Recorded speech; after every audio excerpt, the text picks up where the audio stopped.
I grew up in the small town called Khon Kaen, and it's in the northeast of Thailand. 40 something years ago, there was nothing, and so I pretty much escaped into the movies. I was in love with the science fiction. At the same time, I was fascinated by local ghost stories. It seemed really on the opposite end, with ghost and, let's say, exploration of space, but I feel that they're the same, in terms of visual hallucination and how the brain works. And of course, when we grew up, we always fascinated by the unknown or let's say adventure story or Indiana Jones or all these things that I'm still processing those until now.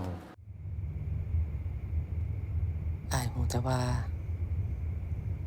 อายเคยเกิดอยู่หม้องนี้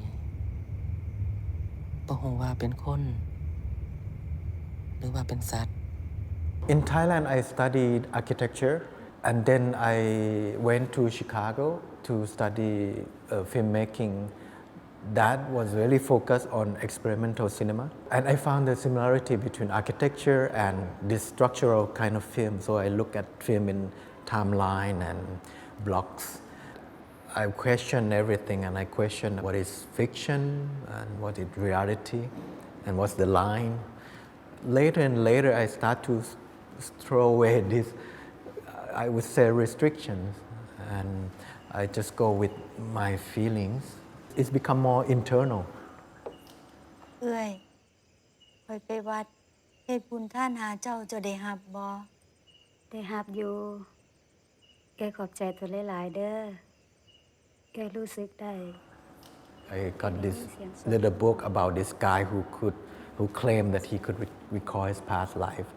So I was quite fascinated with his memory, of being a human, being a buffalo, being.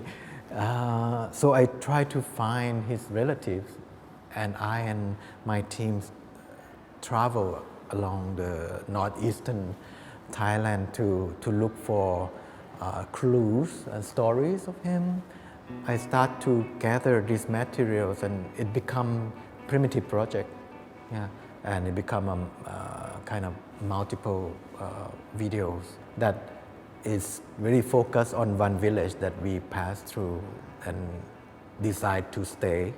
And I consider Uncle Bunmi, who can recall his past life, is part of this. During the elimination of communism in Thailand in the 60s, 70s, that time the military almost took over and quarantined the village.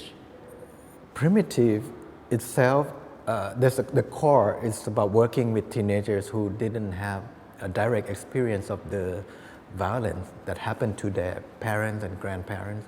So it's like a second-hand memory and third-hand memories. I work with teenagers who decide to stay in the village, which were not many. So I'm curious by these people who stay. So for me, I work with them about constructing the future, and we build a spaceship to sleep inside and to dream or to escape in this vehicle. When I saw the tank here, I feel that even though the primitive show has been exhibited in other places, I feel the tank kind of fit because of the shape and the size of space. It's almost like this spaceship of the teenagers, and I think that it's going to be very exciting for the audience to go there and to encounter this both intimate space and at the same time feel a little kind of futuristic. And I hope that people would be relaxed enough to sleep inside the space. Primitive is one of the few projects that is more collaborative and performative, but most of the time I use myself as a reaction to things, the surrounding. For me, I just value the time that I was there, but for the work here are remnants of those performances.